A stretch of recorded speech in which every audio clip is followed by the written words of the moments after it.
Welcome to PNB mind power channel, a channel to kiss new life. दोस्तों, आज आप लोग इस वीडियो को चलाने का निर्णय लिए हैं। यह एक बहुत अच्छा निर्णय है। आप इस वीडियो को देखेंगे, आधा भी देखेंगे तो आपको अपने आप को गर्व होगा। हाँ, आप अगर किताबों से पढ़ाई कर रहे हैं, कंपटीशन की तैयारी कर रहे हैं तो ज़्यादा गर्व होगा। अगर आप गार्जियन हैं तो अपने बच्चों को समझा भी सकते हैं इस वीडियो को देखने के बाद।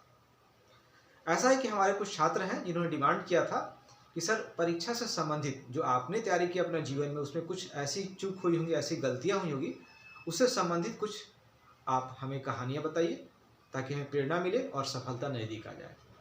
तो चलिए, इसी क्रम में आपको मैं अपनी कहानी बताने जा रहा हूँ जब मैं दिल्ली में था। हाँ, ये तो आप जानते हैं कि कहा जाता है कि बिना गुरु का ज्ञान नहीं होता। ये आपके गुरु ही बताए होंगे, आपके अभिभावक भी बताए होंगे और हमारे गुरुजनों ने भी बताया है। इसमें कोई विवाद नहीं है, अकाट्य सत्य है। हाँ, कोई नवयुवक या नए संस्कारों वाले शायद इस पर कोई प्रश्न चिन्ह लगा दे, अलग बात है, उनकी मतलब छोटी बुद्धि कही जाएगी, लेकिन सही है, बिना गुरु का ज्ञान नहीं होता है। हाँ, लेकिन एक बात और है कि अनुभव सबसे बड़ा गुरु है। तो आइए इसी आलोक में अपनी मैं कहानी बताने जा रहा हूँ। हुआ यूँ कि 2006 में मैं दिल्ली पहुँचा। उद्देश्य था यूपीएससी की तैयारी करना, लेकिन इससे बड़ा उद्देश्य था अपनी तबीयत ठीक कराना, क्योंकि मुझे वहाँ एम्स दिल्ली में अपना इलाज करवाना था। बट मैं जहाँ रहता हूँ कुछ ना कुछ पढ़ते रहता हूँ, तो दोनों ही उद्देश्य थे मेरे। यूपीएससी की तैयारी कर रहा था, इलाज भी अपना करवा रहा था। वहाँ पर काफ़ी बीमार था। खैर, बीमारी का यहाँ कहानी नहीं होगा आपको, यहाँ कहानी होगा यूपीएससी का। एक दिन की बात है, अपने कमरे में पढ़ रहा था। कमरा कहाँ था? ढाका में। मुखर्जी नगर के बगल में ही ढाका बस्ती है, उसमें सबसे पहला मतलब पहली बार मैं वहीं रूम लिया था। रूम मिल नहीं रहा था, एक जान पहचान के दोस्त मिल गए और उनके थ्रू एक रूम मिला। रूम सिंपल ही था, लेकिन फिर ही पढ़ाई शुरू हो गई थी। तो एक दिन मैं पढ़ाई कर रहा था, तो हमारे एक मित्र हैं जो पटना से मेरे से 1 साल पहले दिल्ली पहुंचे थे। उम्र में छोटे थे, तो मैं उनको मन ही मन सीनियर मानता था और सीनियर के रूप में उनकी बातों को भी रिस्पेक्ट देता था। और अच्छी बात है कि चूंकि मेरी तबीयत खराब रहती थी तो वही मेरे रूम पर आ जाते थे। मैं शायद ही उनके पास गया। एक दिन मैं पढ़ रहा था और जो किताबें खुली हुई थी, 9th क्लास का भूगोल का NCERT किताब खुली हुई थी। तभी वो मित्र आ गए, उनका नाम था सुरेश जी। मैं सुरेश जी ही कहता था, वो भैया कहते थे मुझे, मैं सुरेश जी कहता था। तो जब कुछ देर बैठे तो पूछे कि आप क्या पढ़ रहे हैं, तो मैं बताया कि इसी पुस्तक को पढ़ रहा हूँ, NCERT का। और चूँकि मैं नया नया भी गया था, पहला महीना ही था, तो नॉर्मली सभी लोग NCERT पढ़ते हैं। सभी लोग नहीं, मतलब अधिकतर लोग कहिए, सभी लोग कहना ठीक नहीं है, अधिकतर लोग पढ़ते, तो मैं भी पढ़ रहा था। मुझे भी लगा भाई NCERT के द्वारा ही शुरुआत करेंगे और फिर यही तैयारी के लिए पहला कदम है। तो उन्होंने बताया कि नहीं, आप ये मत पढ़िए, बहुत नॉर्मली लिए, बोले मत पढ़िए इस भूगोल को, किताब को, NCERT किसी किताब को मत पढ़िए। तो हम बोले क्यों, आप ऐसा क्यों कर रहे हैं? सब लोग बोलते हैं NCERT पढ़िए, टीचर से लेकर जो भी सफल अभ्यर्थी हुए हैं, जो ऑफिसर बन गए हैं, यूपीएससी के टॉपर तक बोलते हैं NCERT पढ़िए, और आप मना कर रहे हैं। बोले कि हाँ, वो अपना बोलते हैं, सही बोलते हैं, गलत नहीं बोलते हैं, लेकिन मैं आपके लिए कह रहा हूँ कि आप मत पढ़िए। तो मैंने कहा ऐसा क्या है, मैं बीमार हूँ इसके लिए कह रहे हैं क्या? हाँ, तो नहीं, ऐसा नहीं है, इसका बीमारी से कोई रिलेशन नहीं है। मैं इसलिए कह रहा हूँ कि आपका फालतू का टाइम बात होगा। ऑलरेडी NCERT में जो लिखा हुआ है वो ज्ञान आपके पास है, जो कुछ चाहिए था NCERT से वो आपके पास पहले से है। हम बोले क्या आप मजाक कर रहे हैं, मैं तो अपने आपसे 1 साल लेट से आया हूँ और पहले वाली बात मेरे में नहीं रह गई, बीमारी के चलते बहुत कमज़ोर हो गया है दिमाग, इसलिए मुझे पढ़ना पड़ेगा। और मैंने कहीं पढ़ा भी तो नहीं है, मैंने यही कहा कि मैंने पढ़ा ही तो नहीं है, मैं तो बिहार बोर्ड से मैट्रिक किया हूँ। बोले कि नहीं, वो सब ठीक है, बट आपको पढ़ने की जरूरत नहीं है। क्यों जरूरत नहीं है? क्योंकि आप खुद दूसरे को पढ़ाए हुए हैं। मतलब यहाँ पर मैं छोटे बच्चों को 7 से लेकर के 10th के बच्चों को ट्यूशन पढ़ाता था, तो वो मुझे टीचर कहते थे, तो इसलिए आप मत पढ़िए। हम बोले कि हाँ ठीक है, मैंने पढ़ाया बच्चों को, बट NCERT तो पढ़ना पड़ेगा, क्योंकि सभी पढ़ते हैं। और देखिए, बहुत कुछ हम पढ़ रहे हैं, नई नई चीज़ें सीख रहे हैं, इससे काफ़ी ज्ञान आ रहा है। देखिए, मैं ये वर्षा वन के बारे में पढ़ रहा था, भूमध्य रेखीय जलवायु के बारे में पढ़ रहा था, तो मुझे तो लग रहा है कि पढ़ना चाहिए। तो बोले नहीं, इससे आपका समय बर्बाद होगा और मैं कह रहा हूँ कि इसकी आवश्यकता आपको नहीं है। तब तो मैं थोड़ा सीरियस हो गया कि ऐसा क्यों कह रहे हैं बार बार। और वो अच्छे इंसान थे, अच्छे इंसान हैं भी। तो इस चर्चा को मैंने आगे बढ़ाया तो मैंने कहा कि अच्छा आपको क्यों लगता है मुझे नहीं पढ़ना चाहिए, सटीक बताइए उत्तर। मुझे तो नहीं लग रहा है कि आपकी बातों में विश्वास कर लूँ। बोले देखिए भैया, मैं आपको एक साधारण तरीके से समझा रहा हूँ कि कोई भी आदमी पुस्तक क्यों पढ़ता है, ज्ञान प्राप्ति के लिए। लेकिन आप ज्ञान क्यों प्राप्त करना चाहते हैं, यूपीएससी का पीटी निकल जाए इसके लिए। तो यूपीएससी का पीटी में तो ऑब्जेक्टिव क्वेश्चन आता है। अगर मैं आपको इस एनसीईआरटी की बुक से ऑब्जेक्टिव क्वेश्चन बना के पूछूं तो आप बता दीजिएगा।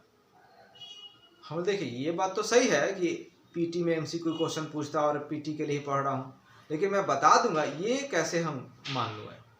ये तो मुझे नहीं लगता है कि मानना चाहिए मुझे, और अगर ऐसा होता तो मैं पढ़ता ही नहीं। बोले नहीं ऐसा ही है। उन्होंने कहा आप याद कीजिए आपने किसको पढ़ाया। तो मैंने कहा कि मैंने 7th 8th 9th 10th को पढ़ाया और इंग्लिश मीडियम के बच्चों को पढ़ाया। तो किताबें कौन सी थी उनके पास, हम बोले कि डीएवी का अपना किताब चलता है, और जो दूसरे स्कूल के बच्चे थे इंग्लिश मीडियम के उनके पास गोयल ब्रदर्स की किताबें थी, फ्रैंक ब्रूस की किताबें थी, ऐसे कुछ मतलब मैंने उनको बताया। और गोयल ब्रदर्स मुझे याद है कि वो जरूर मैंने बताया था उनको, और डीएवी का जो बुक चलता है।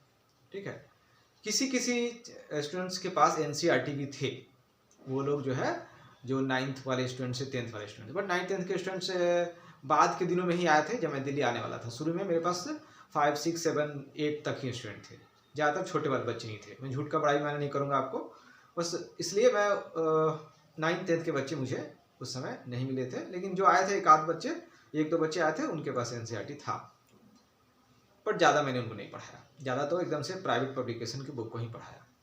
तो उन्होंने कहा कि ये सब आप जो पढ़ाए हैं तो ऑलरेडी वो सब चीज़ें एनसीईआरटी की चीज़ें उसमें हैं। तो मैंने कहा हाँ होंगी, बिल्कुल होंगी, क्यों नहीं होंगी, कंटेंट तो रहेगा ही सेम, बल्कि अच्छा भी है। बोले इसलिए तो मैं कह रहा हूँ कि आपने पढ़ाया है, आप पढ़ चुके हैं, कोई दिक्कत नहीं है। मैंने कहा ठीक है, ऐसा बात हटाइए, आप हमसे क्वेश्चन पूछिए। क्योंकि मैं नहीं चाहता था कि किस बड़ाई सुन कर रह जाऊँ, रिस्क लेना ठीक नहीं है। मैंने कहा आपसे क्वेश्चन पूछिए, क्वेश्चन का मैं जवाब दे दूंगा तो फिर आपकी बात को मानूंगा। तो उन्होंने क्या किया, बोले ठीक है आधा घंटा टाइम को देना पड़ेगा, बट चलिए आज हम देते हैं। चूंकि अगर मैं आधा घंटा नहीं दूंगा तो आपका बहुत सारा समय बाद हो जाएगा, आप एनसीईआरटी ही पढ़ते रह जाइएगा, इसके आगे आपको पढ़ना चाहिए था। तो उन्होंने कई क्वेश्चंस पूछे और एक दो क्वेश्चंस मुझसे मिस हुए होंगे, एक या 3 हो सकते हैं कि हुए होंगे, लेकिन सभी के प्रश्नों, अधिकतर प्रश्नों का मतलब ऑलमोस्ट ऑल क्वेश्चंस का मैंने आंसर दे दिया। और मुझे खुद ही लग रहा था कि ये बात तो उनकी सही हो जाएगी, मैं तो सभी प्रश्नों का उत्तर दे रहा हूँ। और उन्होंने कहा कि अब आप खुद ही जज कर लीजिए कि आपको पढ़ना चाहिए कि नहीं, इतना समय आप इसके पीछे जो दे रहे हैं देना चाहिए नहीं। हम बोले हाँ आपकी बात में दम है, और ये तो सही है कि एक तरह से पढ़ा हुआ चीज़ है, और मुझे क्या मतलब है कि एनसीईआरटी से पढ़े या किसी और बुक से पढ़े, मुझसे तो यही सोचना चाहिए मुझे कि क्वेश्चन बन रहे हैं कि नहीं। उन्होंने कहा एक और उपाय है कि आप टेस्ट सीरीज के क्वेश्चन बना लीजिए, मैं आपको क्वेश्चन दे देता हूँ। मैं नया था, उनके पास थोड़ा ज़्यादा आइडिया था, सामग्री भी उनके पास थी, बना लीजिए, उसमें एनसीईआरटी क्वेश्चन की पहचान आपको हो जाएगी। मैं बता दूंगा कौन सा क्वेश्चन था जो आपसे बन गया एनसीईआरटी का, फिर और ज़्यादा विश्वास करेंगे। मैंने कहा हाँ ये भी तरीका अच्छा, बट मेरे पास कुछ क्वेश्चन थे भी, उन्होंने भी दे दिया। फिर मैंने खुद को जज कर लिया कि बात में दम है, और मैं एनसीईआरटी को बंद कर दिया। एनसीईआरटी बंद करना समझ रहे क्या हुआ, 6 से लेकर 12 तक का हिस्ट्री बंद, 6 से लेकर 11 तक का ज्योग्राफी बंद, पॉलिटी बंद, साइंस बंद, सब कुछ बंद हो गया। अब ये समय मैं कहीं और देने लगा, करंट अफेयर्स की पत्रिकाओं पर देने लगा, न्यूज़पेपर पर देने लगा। हालांकि पहले भी देता था लेकिन अब ज़्यादा देने लगा। ठीक है, और उनके अनुसार मैंने पढ़ाई भी की और पीटी 2008 का यूपीएससी पीटी में सिलेक्शन भी हुआ। मैं ये कहना चाहता हूँ अपनी कहानी के माध्यम से कि सभी अभ्यर्थियों को यूपीएससी, बीपीएससी, प्रशासनिक सेवा की तैयारी करने वाले या ग्रेजुएट लेवल की परीक्षाओं की तैयारी करने वाले सभी अभ्यर्थियों को एनसीईआरटी की पुस्तकों को नहीं पढ़ना है। सभी से क्या मेरा मतलब है, मैं ऐसा क्यों कह रहा हूँ, क्योंकि जो जैसे मैं अपने स्टूडेंट्स के बारे में बता दूँ, मेरे स्टूडेंट जो अधिकतर स्टूडेंट हैं ऑलरेडी जॉब में हैं, गवर्नमेंट जॉब में हैं। अधिकतर संख्या उसमें टीचर्स की है, टीचिंग जॉब में वो टीचर बने हुए हैं, कहीं ना कहीं स्कूल में, सरकारी ही स्कूल में टीचर बने हुए हैं। और कुछ तो छोटे स्तर के ही सही अधीनस्थ पदाधिकारी ही बने हुए हैं, जैसे सहकारिता पदाधिकारी हो गया, उद्योग प्रसार पदाधिकारी हो गया, फूड सप्लाई इंस्पेक्टर हो गया। तो अब वे लोग तो एनसीईआरटी पढ़ के ही आगे बढ़े हैं।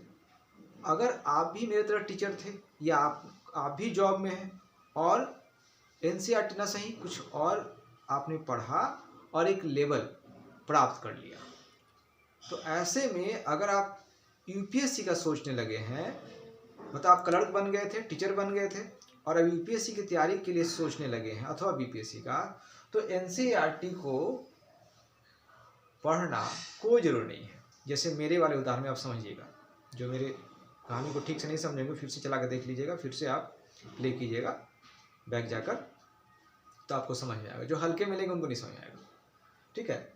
अब मैं ये कह दूँ उदाहरण से, एक अच्छे उदाहरण से, जैसे एनसीईआरटी की बात हटाकर लूसेंट की बात कर दूँ, तो बहुत तेरे स्टूडेंट हैं लूसेंट पढ़ते रहते हैं और लूसेंट का जो टेक्स्ट बुक है उसी को पढ़ते रहते हैं और उसी में से पूछताछ भी करते रहते हैं, पढ़ते हैं भूल जाते हैं, पढ़ते हैं भूल जाते हैं, फिर कहते नहीं फिर से पढ़ते हैं। तो ऐसी गलती ना करें। आपको अगर लगता है कि लूसेंट हम पढ़े हैं लेकिन नहीं याद है, यह एक भ्रम भी हो सकता है। इस भ्रम को हटाने का तरीका है कि आप कहीं टेस्ट दीजिए और देखिए तो उस टेस्ट के में जो क्वेश्चन पूछे गए अगर उनका संबंध लूसेंट से है तो बने या नहीं बने। अगर वो बन गए हैं तो बल्ले बल्ले, क्या जरूरत है लूसेंट पढ़ने का, ठीक है। अगर ये नहीं बन पाए हैं तो आप देखिए कि कौन से क्वेश्चन नहीं बन पाए और उसको लूसेंट में खोज लीजिए। आप समझ रहे मेरी बात को? मतलब बार बार एक ही किताब को जो पढ़ने की बात कर रहे हैं ना, सिर्फ इसके लिए कि चूंकि आपको उसके अंदर के कंटेंट याद नहीं है। कंटेंट एकदम से याद नहीं रहता है।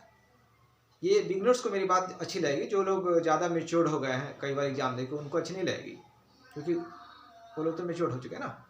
लेकिन बिगनर्स गलती करते हैं, ये मैं बिगनर्स के लिए वीडियो बना रहा हूँ।